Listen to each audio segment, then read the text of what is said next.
الحمد لله القائل ياسين والقرآن الحكيم إنك لمن المرسلين على صراط مستقيم تنزيل العزيز الرحيم لتنذر قوما ما أنذر آباؤهم فهم غافلون أشهد أن لا إله إلا الله وحده لا شريك له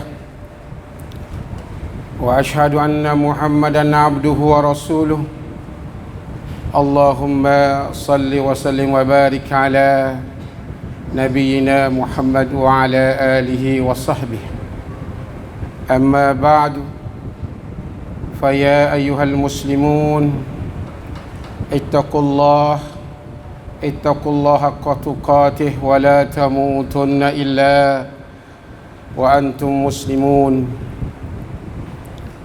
Sidang Jumat yang dikasihi sekalian, kita berada di dalam bulan Rabiul Awal. Marilah sama-sama kita bersyukur kita kepada Allah Subhanahu wa taala. Kaum ayah yang dikasihi sekalian, kita berada 29 Rabiul Awal. Kaum ayah yang dikasihi sekalian, dan kita berada dalam suasana yang mana Allah cuba nak mengujikan kita dalam suasana wabak yang ada kepada kita ini. Maka marilah sama-sama kita bersyukur kita kepada Allah. Semoga Allah Subhanahu wa taala menjauhkan kita daripada bala petaka itu semua.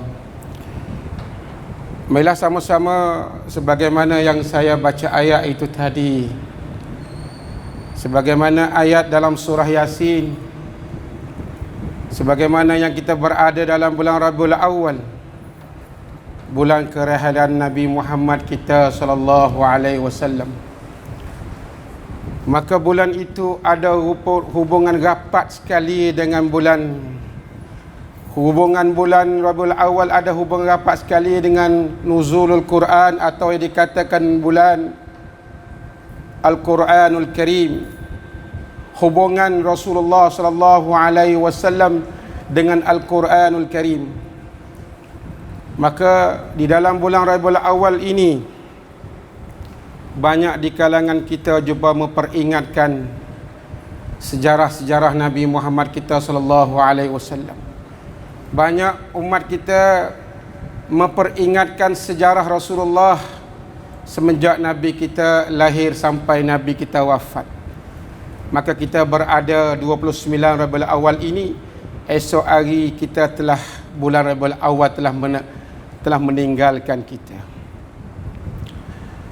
Maka di sini apabila kita sebut bulan Rabiul Awal dengan Rasulullah sallallahu alaihi wasallam kerahilan Nabi Muhammad kita, sebagaimana yang saya baca dalam surah Yasin itu tadi, Yasin wal Quranil Hakim.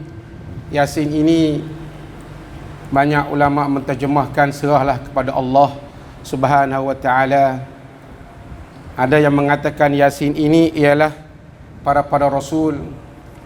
Ada ulama yang mengatakan Yasin ini ialah sifat Allah Subhanahu wa taala. Maka di sini kita serahlah kepada Allah Subhanahu wa taala yang dikatakan huruf hijai. Wal Quranil Hakim, Al-Quran yang ada hikmatnya. Innaka laminal mursalin, sesungguhnya engkau ya Nabi Muhammad kita sallallahu alaihi wasallam di antara kalangan Nabi.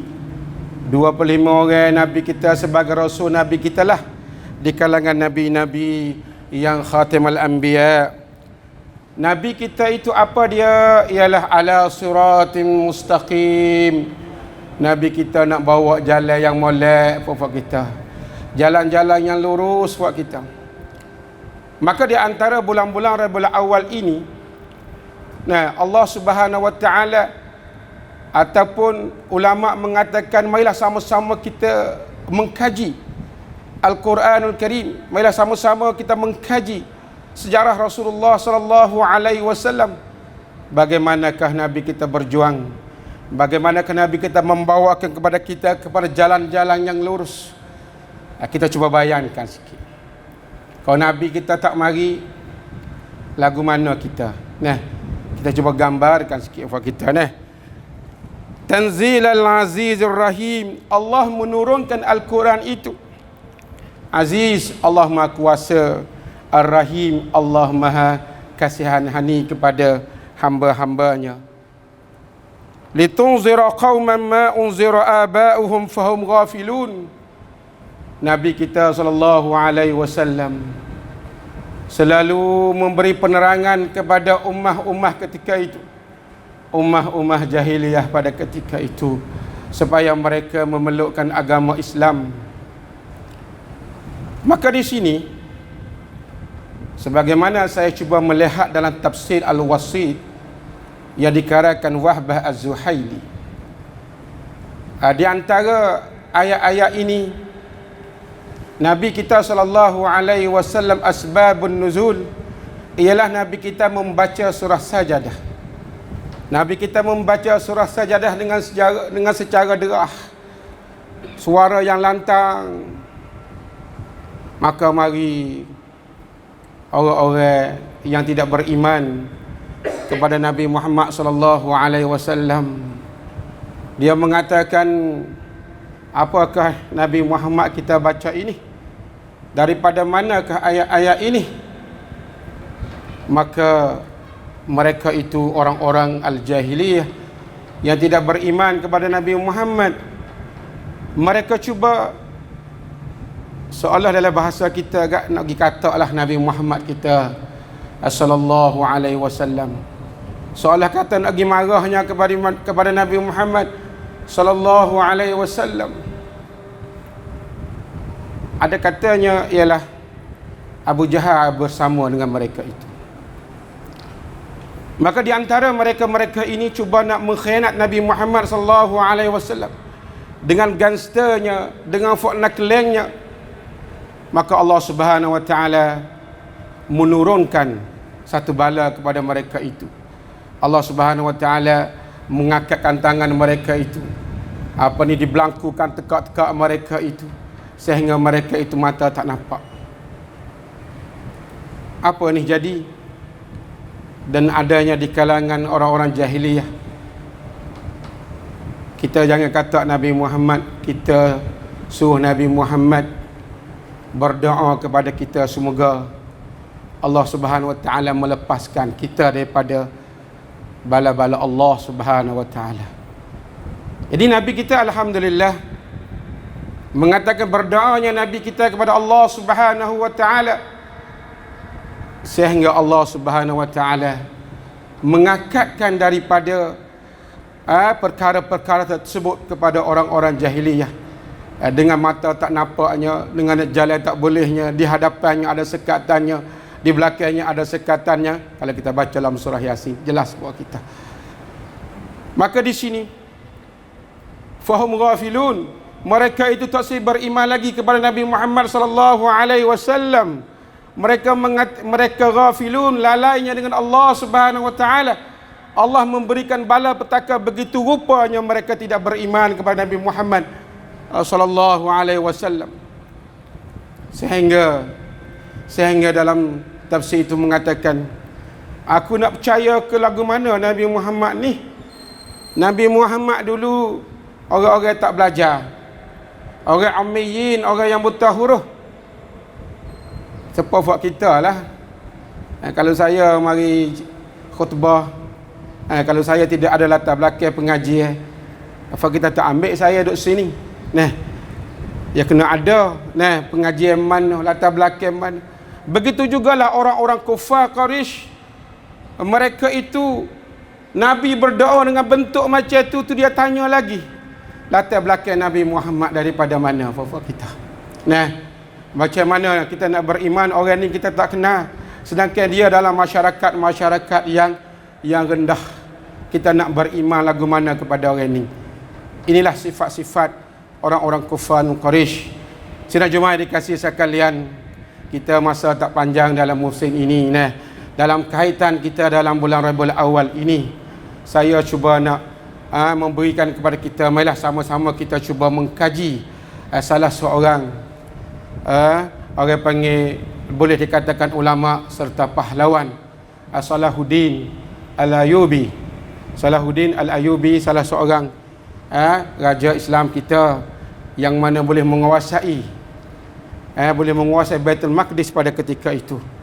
Pada ketika itu, pada tahun 500 Hijrah terdahulu, sebagaimana di bumi Mesir pada ketika itu yang diperintah oleh kerajaan Fatimiyah, yang diperintah oleh kerajaan Fatimah yang punya Syiah itu. Nah, dia minta kepada Salahuddin mari tolong dia.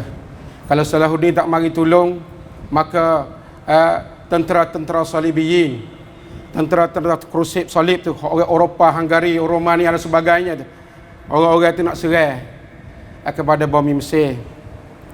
Tetapi raja itu Fatimiyin minta kepada raja-raja Islam kita ketika itu di Iraq.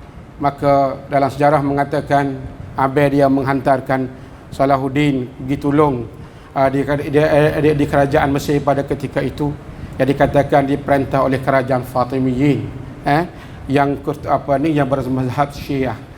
Jadi nak cerita kepada kita, Salahuddin pergi kat sana, mereka melihat pemuda-pemuda dalam keadaan kelalaian. Mereka cuba membangkitkan dengan Al-Quran. Mereka cuba membacanya Al-Quranul Karim. Mereka cuba memperingatkan sejarah Nabi Muhammad kita sallallahu alaihi wasallam, khususnya yang berbentuk talaqi dalam masjid itu, sehingga orang-orang muda pada ketika itu kuat boleh melawankan kerajaan-kerajaan orang-orang ketika itu yang dikatakan kerajaan British pada zaman itu, yang dikatakan Richard, orang yang kuat, yang dikatakan Hungary, yang dikatakan Jerman, orang pada ketika itu. Pelima mereka itu makan kambing seekor yang kuatnya, tetapi mereka tak jumpa dengan Salahuddin, takut pada Salahuddin. Apakah yang Salahuddin yang dipergunakan kepada kita? Ialah Salahuddin tidak ada benda yang lain melainkan Salahuddin mengingat sejarah Rasulullah sallallahu alaihi wasallam. Salahuddin membacanya Al-Quranul Karim.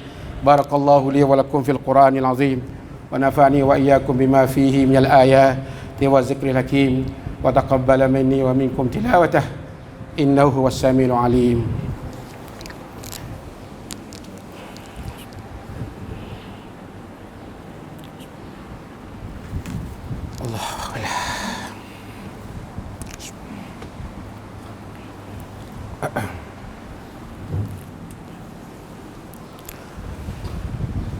إن الحمد لله نحمده ونستعينه ونستغفره ونستهديه ونعوذ بالله من شرور أنفسنا ومن سيئات أعمالنا من يهده الله فلا مضل له ومن يضلل فلا هادي له أشهد أن لا إله إلا الله وحده لا شريك له وأشهد أن محمدا عبده ورسوله اللهم صل وسلم وبارك على نبينا ورسولنا محمد وعلى آله وصحبه ومن تبعهم بإحسان إلى يوم الدين. Sidang jemaah yang dikasihi sekalian, adik-adik aku, ibu-ibu, ayah-ayahku yang disayangi, sebagaimana yang saya terbaca buku-buku yang mengatakan susahnya kita nak menasihati pemuda-pemuda kita. Apa perkara yang susah? Di antara yang dijelaskan oleh ulama ialah pertama, yang susah kita nak menasihati pemuda kita, nak nasihat kepada orang tua kita, ialah di antaranya kita selalu pakaikan perkara-perkara yang bid'ah, yang mana Rasulullah SAW tidak dianjurkan. Yang kedua ialah yang susah kita nak menasihati kepada orang muda-muda kita, ialah orang muda-muda kita pencandu rokok. Rokok-rokok tu kalau boleh kita tinggalkanlah pokok kita nah. Dan yang ketiga ialah orang-orang muda kita susah kita nak menasihati ialah duduk dalam keadaan muzik, lagu-lagu pokok kita, kalau boleh kita tinggalkanlah lagu-lagu tu nah. Yang keempat, dalam keadaan riswah pokok kita nah. Kita jaga melek, tidak berapa hari lagi nah di kawasan kita ataupun di kampung-kampung kita ada pemilihan ketua kampung kita ataupun ketua daerah kita ataupun ketua abata kita, mudah-mudah gitulah nah. Maka kita waspadalah daripada perkara-perkara yang riswah, itu sebab membahaya kepada kita. Kita nak mengangkatkan ummah kita, kita kena memilihkan pemuda kita yang ada iman billah, ada beriman pada Allah Subhanahu wa taala. Yang kedua, kita nak pilih pemimpin kita ialah orang-orang yang ada ilmu pengetahuan, ada pendidikan. Yang ketiga, kita nak pilih orang-orang pemimpin kita kena ada akhlak yang mulia. Yang keempat, kita nak pilih pemimpin kita itu, adakah mereka itu boleh memberi apakah khidmat kepada masyarakat. Yang kita takutnya orang-orang yang di pemimpin itu mengambil benda yang apa yang ada kepada masyarakat. Ini saya nasihat kepada adik-adik kita. Bila sama-sama kita jaga, semoga bala Allah Subhanahu wa taala tak datang kepada kita. Innallaha wa malaikatahu yusalluna 'alan nabi ya ayyuhalladzina amanu sallu 'alaihi wa sallimu taslima. Allahumma salli wa sallim ala nabiyyina Muhammad wa ala alihi wa sahbihi. Allahumma ighfir lil muslimina wal muslimat wal mu'minina wal mu'minat. Allahumma izil islam wal muslimin wa adil asyirka wal musyrikin wa dammir a'da' ad-din minal kafirin wal munafikin wa 'ali kalimatika ila yaumiddin. Allahumma inna ala zikrika wa syukrika wa husni ibadatik wa ala al-i'tisami bihablil matin wa ittiba'i sunnati nabiyil karim sallallahu alaihi wasallam. Rabbana zalamna anfusana wa illam taghfir lana wa tarhamna lanakunanna minal khasirin. Bismillahilladzi la yadurru ma'a ismihi syai'un Bismillahilladzi la yadurru ma'a ismihi syai'un fis sama' Bismillahilladzi la yadurru ma'a ismihi syai'un fil ardi wala fis sama' wa huwas samiul alim. Rabbana atina fid dunya hasanah wa fil akhirati hasanah wa qina azaban nar. Ibadallah, innallaha ya'muru bil 'adli wal ihsan wa ita'i dzil qurba wa yanha 'anil fahsya'i wal munkar wal baghi ya'idukum la'allakum tadhakkarun. Fazkurullaha al-'azim yazkurkum washkuru 'ala ni'mihi yazidkum was'alu min fadlihi yu'tikum wa la zikrullahi akbar wallahu ya'lamu ma tasna'un. Aqimis salah.